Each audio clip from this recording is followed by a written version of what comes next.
Urgent. After Switzerland, everything has turned upside down. 3 key points are changing the rules of the game. A split in the US. Republicans have exploded in opposition to the plan. Shock. And Britain is already preparing to deploy troops. Europe has made up its mind. This is a blow to the Kremlin. Blackout in Russia. A giant of Russian energy has been destroyed. Streets plunged into darkness and panic. Drones are breaking through defenses completely. Putin's air force has collapsed. Our side achieved the incredible, and all of this happened just now. Greetings, I'm Renata Aslanova, and we're getting started. Urgent. The Mzhenevsky turning point. After Switzerland, everything has turned upside down. Negotiators have prepared an updated framework document, and now the most explosive points, the size of the Ukrainian Armed Forces, the fate of the Zaporizhia nuclear power plant, and prisoner exchanges are being rewritten from scratch. But that's not all. Washington has handed Kyiv an additional act, a new security guarantees agreement. Ukrainian media have already leaked 3 key points that change the rules of the game. The first of them stipulates that, in the event of a renewed armed attack by the Russian Federation on Ukraine, the President of the United States may deploy armed forces, provide intelligence and logistical support, take economic and diplomatic actions, and take other steps deemed appropriate. The second point states that NATO members, together with France, the United Kingdom, Germany, Poland, and Finland, commit to act in coordination with the United States. And the third point notes that such a framework agreement will be in effect for 10 years, with the possibility of extension. Division in the United States. The peace plan proposed by Trump has blown up the Republican Party from within. After the documents were leaked to the press, as reported by the Financial Times, congressmen began to openly oppose the plan one after another, stating that it benefits Russia more than Ukraine. Among those who criticized the plan was, in particular, Senator Mitch McConnell, who previously led the Republican faction in the U.S. Senate. Tensions are rising. As early as this week, President Zelensky may visit the United States to discuss the details of the peace agreement with the head of the White House. The main idea is that they will discuss the most sensitive issues of the peace plan, such as the issue of territory, according to one source. The source added that there is no confirmed date yet. There is still no official date for the visit. Intense negotiations are taking place behind the scenes, and the final word will rest personally with Trump and Zelensky. But the intrigue is growing. It seems the White House leader is for the first time showing a real willingness to take Kyiv's position into account. According to The Economist, the deadline by which Ukraine was supposed to support the peace plan, November 27th, may be extended by another week. The negotiations are entering a decisive phase. An unknown drone urgently attacked Kstovo in the Nizhny Novgorod region of Russia.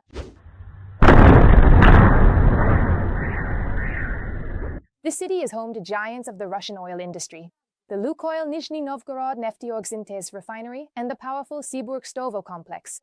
It was these sites that the drones targeted with maximum precision. The Nizhny Novgorod airport was closed for safety reasons. It is now open. At the same time, the Russian Ministry of Defense reported allegedly shooting down or intercepting 93 drones. 7 of them were over the Nizhny Novgorod region.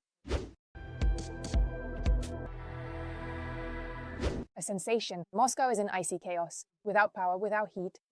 The Kremlin helplessly watches as its empire falls apart at the seams.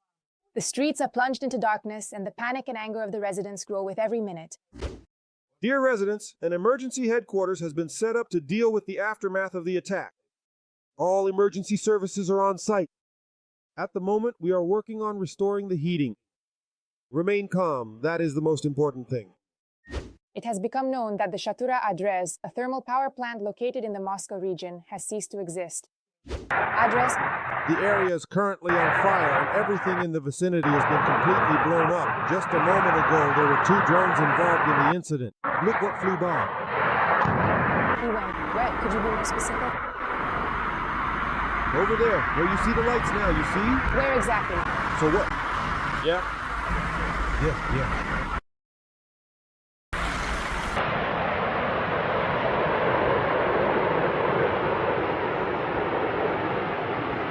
Most definitely ours, without a doubt. Ooh.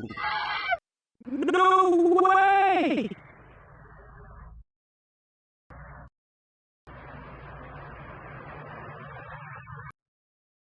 This is one of the oldest power plants in Russia.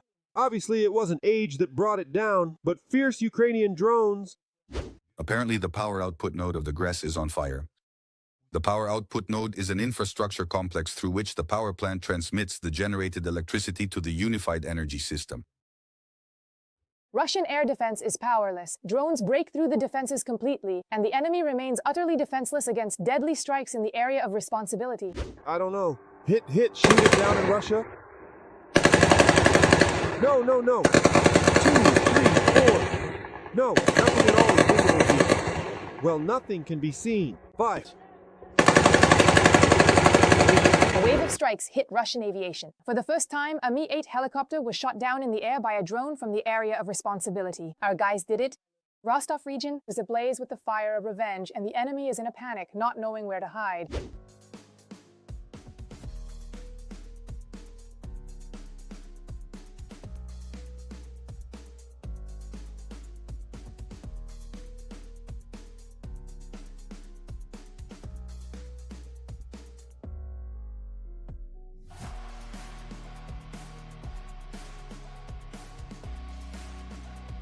This mission left the enemy with a lot of questions, the answers to which are known only to the Mi-8 crew members, but they won't tell.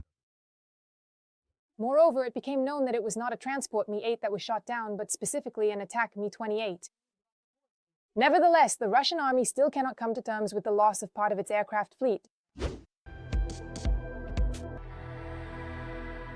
Urgently, Trump has activated the countdown to the end of the war. The peace plan has shocked everyone. It has been completely rewritten, and now a deadly trap is being prepared, one that no one will escape. Who is it for? For Russia, for Ukraine, or for the whole world? All secret negotiations, behind-the-scenes deals, and hidden intrigues have been revealed. Watch. The negotiations in Geneva regarding Trump's peace plan are of critical importance. Representatives from the US, Ukraine, and national security advisors from France, the UK, and Germany participated in discussions on the American project for ending the war in Ukraine. Ukraine is approaching this process with a clear understanding of its own interests. This is another stage in the dialogue that has been ongoing in recent days and is primarily intended to coordinate a shared vision for the next steps. At the meeting, Trump's aides, U.S. Special Envoy Steve Witkoff and Secretary of State Marco Rubio arrived. The meeting was the most productive and substantive of all those held so far. The Ukrainian president's office is ready to work as quickly as possible to achieve a real peace. Ukraine never wanted this war and will do everything to end it with an honorable peace. Ukraine will never be an obstacle to peace, and representatives of the Ukrainian state will defend the just interests of the Ukrainian people and the foundations of European security. We are grateful for the willingness of our European partners to help. Ukraine's allies are seeking to rewrite Trump's proposal, which they believe would benefit Russia. They disagree with at least 4 points. We firmly adhere to the principle that borders should not be changed by force. We are also concerned about the proposed restrictions on Ukraine's armed forces, which would make Ukraine vulnerable to future attacks. This is tantamount to military castration and leaves Ukraine perpetually vulnerable to a third invasion. European leaders have agreed to use the draft as a basis and have expressed their willingness to work on it together. We have made very good progress, and we are moving toward a just and lasting peace. Ukrainians deserve peace more than anyone else on this planet. We believe that our great friend, the United States, especially President Trump and his team, will endorse this peace. Keith Kellogg is confident that Trump will be able to end this war. The foundation of the agreement has already been established. We are almost on the home stretch toward ending the war. There are aspects of the plan that should be spelled out and explained more clearly. There will also be security guarantees, with the United States as the main guarantor in order to avoid the mistakes of the Budapest Memorandum and the Minsk agreements. Right now, the media are reporting that Trump has appointed Driscoll, a friend and former classmate of Vice President J.D. Vance, as his new special representative. It is quite possible that he will work in parallel with Keith Kellogg, who may leave the administration in January. Washington continues to insist on advancing its 28-point plan. According to the plan, Ukraine must make territorial concessions to Russia and reduce its army. The U.S. and Europe pledged to finance the reconstruction of Ukraine. Sanctions on the Russian Federation are being lifted gradually, and Moscow and Washington are signing an agreement on long-term economic cooperation. This is not our recommendation. This is not our peace plan. This is a proposal that was received, and as mediators, we agreed to share it. And we did not make it public. It leaked out. It was not made public by our members or our representatives. Donald Trump believes that Ukraine may decide to sign the peace plan on November 27th before Thanksgiving. But when meeting with journalists, he indicated that his peace plan is far from a final proposal. No, it is far from final. We would like to achieve peace. This should have happened a long time ago. The war between Ukraine and Russia should never have happened. If I had been president, this would never have happened. We are trying to end it. One way or another, we have to end it. On Friday, Zelensky addressed the Ukrainian people, stating that today Ukraine faces a difficult choice and risks either losing its dignity or its key partner. Right now it is. Now. Is one of the most difficult moments in our history. Right now, the pressure on Ukraine is among the heaviest it has ever faced. At this moment, Ukraine may find itself facing a very difficult choice. Either the loss of dignity or the risk of losing a key partner. Sources close to the Kremlin say that the provisions of this document should be seen more as a basis for a future agreement, rather than as an agreement that Putin will officially sign. If Kyiv does not want to discuss President Trump's proposal and refuses to do so, then both they and the European warmongers must understand that the events that took place in Kupiansk will inevitably be repeated, and on other key sections of the front as well. Maybe not as quickly as we would like, but inevitably this will keep happening. And overall, for us, this suits us. Moscow objects to the proposed security guarantees for Ukraine, the size of its army, and the use of frozen Russian assets to support Ukraine. We have this text. We received it through the existing channels of communication with the American administration. I believe that it could also serve as a basis for a final peaceful settlement. The Kremlin is creating informational conditions to reject the agreement. From Russia's perspective, Russia is not interested in making territorial concessions, according to the American Institute for the Study of War. A Russian victory is not inevitable. Ukraine and the West can exploit several key Russian weaknesses to force the Kremlin to negotiate and make real concessions. Meanwhile, the Kremlin is facing growing problems with material and human resources, which will continue to complicate Moscow's ability to sustain the war as it drags on. Therefore, the Russian Federation is very interested in forcing Ukraine to surrender critically important territories that the Russian military is unlikely to capture by force. That is why Gerasimov, when reporting the situation at the front to Putin, continues to exaggerate successes, and Putin plays along in order to force Ukraine and the West to accept Russia's demands and negotiations. Every voice matters. Join our community, support independent journalism, and help us bring you the truth from Ukraine. Become a member of Ukraine Today. Join us now. Right now, Pokrovsk is hell on earth. Entire platoons of occupiers have vanished in the flames. A deadly trap has snapped shut. The Russian losses are simply impossible to count. These shocking images from the battlefield will completely change your understanding of what is happening. Watch. In the past 24 hours, 3 platoons have been eliminated and more than a platoon wounded. The General Staff of the Armed Forces of Ukraine shared details of the fighting for Pokrovsk.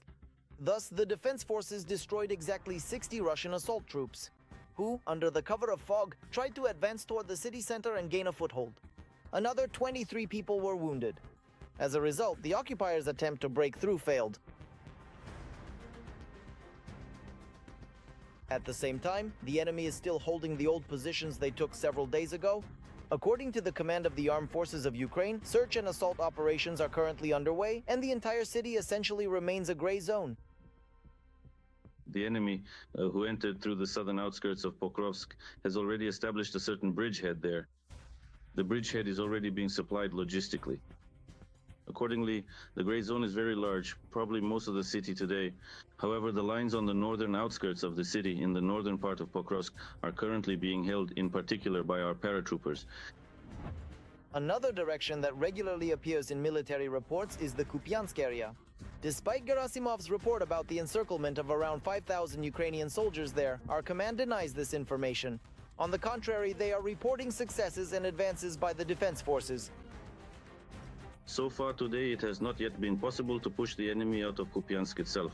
However, the counter-attacking actions that the defense forces are demonstrating today are gradual advances. These are not some sharp counter-offensive operations, but rather counter-attacking actions. Nevertheless, they are allowing our defense forces to regain some tactical positions that were lost there a few weeks or even months ago, specifically in the city of Kupiansk itself. The Russians have also become more active in the south of our country. The Zaporizhia direction, from where the Ukrainian General Staff was pulling reserves to Pokrovsk, had been bringing rather alarming news for several weeks. However, the situation has now been stabilized. The active offensive operation that they declared just a week ago is no longer taking place. Now, we are striking and making use of our firepower against their reserves. What is especially important is that now they have started destroying the railway that supplies these groups. Analysts say the situation in Zaporizhia remains difficult. The enemy continues to concentrate forces and with sabotage groups is infiltrating villages under Ukrainian control near the Kakhovka reservoir. However, these attacks are repeatedly failing. The Russians once again failed to take Stepnohursk or even the multi-story buildings in the southern part of the settlement. Only part of the buildings are under enemy control. Additional pressure on Stepnohursk is being created by the enemy's attempts to break through along the road to Krihorivka. North of the Primorsky Dachi, there is a large open area, so the Russians don't even try to gain a foothold there. Instead, taking great risks, they dash a bit further north where there is a building and at least some kind of trench line. But as the enemy advances in open fields, thanks to our artillery, they suffer enormous losses there, which is why the occupiers are no longer given vehicles and are sent into the assault exclusively on foot. At the same time, our defense forces managed to strike not only along the front line, but also deep in the Russian rear. In particular, the past day was marked by an unprecedented event. Special Operations Forces used a long-range drone to shoot down a Russian Mi-8 military helicopter right on Russian territory. As noted by the agency, this marks a new chapter in the war, with capabilities for the Ukrainian Armed Forces never seen before. The thing is, previously Ukrainians shot down helicopters in the air using regular FPV drones with a maximum range of just a few dozen kilometers and warheads weighing about 1.5 kilograms. In this case, however, we see that it wasn't necessary to ram the drone into the helicopter thanks to the powerful warhead. But on the other hand, as you can see, this is happening at a different altitude, one that regular FPV drones might not be able to reach. And which is very important, according to some sources, though this still needs to be verified, this is happening at a very long distance. In this case, we're talking about the Rostov region, the area of Kutenikovo. And what is Kutenikovo? Well, basically, it's 200 kilometers from the line of contact. The occupied territories were also affected. Part of the Donetsk region was plunged into a total blackout, which partially paralyzed the command of Russian forces. Among more than a dozen successful strikes, the explosions in Dokuchevsk are particularly noteworthy. Analysts are still debating.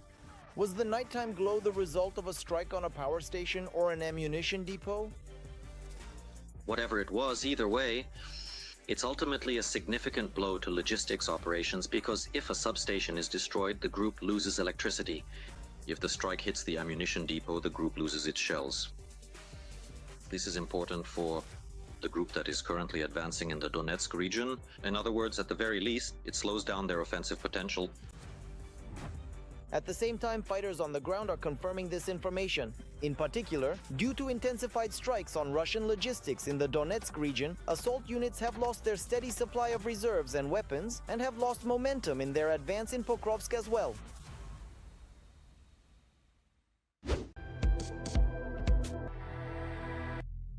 Shock, Britain and France are landing troops in Ukraine, Europe is joining the fight, and Putin, furious, is losing control of the situation. Diplomatic apocalypses, the Kremlin has crossed the Rubicon and the West is striking the enemy right in the back. Secret leaks from headquarters are shocking the world, Russia is losing all its trump cards, and the Ukrainian armed forces are arming themselves to the teeth. All the details, watch now. In the United Kingdom and France, troops are being prepared for possible deployment to Ukraine. And all this is happening precisely at the moment when the US is pushing its own peace plan. A document consisting of 28 points, where one of the key elements directly demands there must be no NATO troops on the territory of Ukraine. We Europeans have always supported a strong and just peace and welcome any efforts to achieve it. Of course, for any plan to work, Ukrainians and Europeans are needed. So this is absolutely clear. We must also understand that in this war there is one aggressor and one victim. That is why we have not heard of any concessions from Russia. I mean, if Russia truly wanted peace, it could have agreed to an unconditional ceasefire. Some time ago already. Meanwhile, we are once again witnessing the bombing of civilians. The United Kingdom, as Bloomberg reports, has already identified specific military units that could be rapidly deployed to Ukraine. Defense Minister John Gilly stated that London has updated its plans to send troops to Ukraine as part of a coalition of the willing, which involves about 30 countries led by the United Kingdom and France. We have conducted reconnaissance in Ukraine, so we know which units will be used, how to deploy them, and what tasks they can perform. The plans will be coordinated with other coalition members depending on Ukraine's needs under any peace agreement. In fact, London is forming the framework for a future presence, the very one that is supposed to come into effect immediately after a possible peace agreement.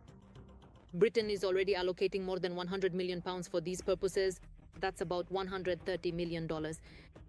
This money is for the initial expenses of sending troops. There are ongoing contacts between Ukraine and its partners regarding needs and the current situation. This is one of the channels through which, meaning at the level of the Ministry of Foreign Affairs, at the level of various agencies and different coordination groups established between Ukraine and its partners, this information is communicated. Ukrainian assessments? On the other hand, the partners have direct contacts with civil society organizations in Ukraine, through donor organizations and through a whole range of contacts at the embassy. Accordingly, they receive assessments from localities, regions, oblasts, from mayors, from local governments, from local activists, also about the situation that is happening and about the needs. The third point is that intelligence services and analytical centers are also at work. Therefore, it can be stated with complete certainty and responsibility that the partners are excellent. They understand the situation and the needs that exist. The plans include stationing contingents further from the front line and continuing the training of Ukrainian units both in Britain and directly in Ukraine. After the signing of the peace agreement, a coordination center is to be established in Kyiv under the leadership of a British two-star officer. Its tasks include logistics, armament, training, and the restoration of the Ukrainian ground forces, as well as ensuring air security necessary for the resumption of international air travel. A separate component is the expansion of the Black Sea Naval Group of Turkey, Romania, and Bulgaria, minesweeping, security of shipping lanes, and the restoration of maritime exports. According to London's plan, these elements are intended to become key for the post-war period. If a contingent is to be deployed, British units will be stationed far from the zone. Obviously, this refers to Western Ukraine, where, by the way, according to my information, we know that there are currently a significant number of American military instructors who are training not only in logistics, but in other areas as well. Accordingly, this also concerns the instructors. So there is hope that in the event, a peace process begins. The idea that foreign troops will be stationed on the front line is absolutely not the case at the moment. In other words, what is happening now is simply continuing as before. At this stage, it is only quite possible to talk about the replacement of, for example, American instructors or military personnel with British military personnel. Right now, Ukraine and its European partners are facing a difficult choice.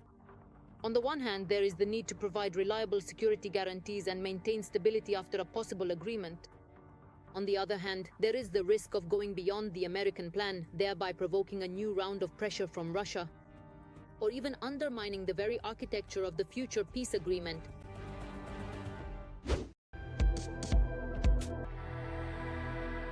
With that, we conclude this edition. We will continue to monitor the most important events right now so we can be the first to tell you about them. See you soon.